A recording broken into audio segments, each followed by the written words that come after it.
কি লাগাইছেন? আলু, ভুট্টা আর মরিচ। ফুলকপি করছেন? এনা মিশছে না খাওয়ার জন্য।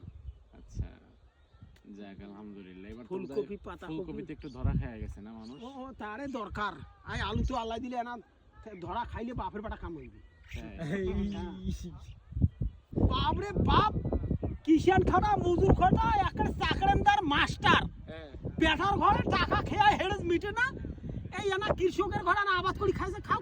ওমরা কাছে ওরা পাপ হাত তালি শুরু করছে। আর বছর কয়েছে মতুকুম 2 লাখ টাকা বেচাইছে।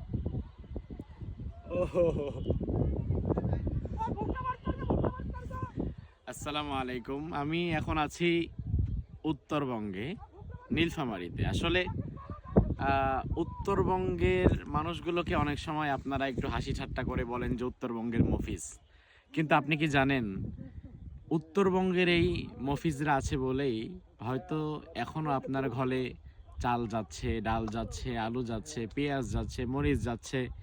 তার কারণ যত ফসল বাংলাদেশে ফলে এর 80% ফসল উত্তরবঙ্গ থেকে আসে। তার মানে হচ্ছে এই ভাইয়েরা তারা কিন্তু কাজ করছে বিধায় আমাদের ঘর পর্যন্ত খাবারগুলো যাচ্ছে।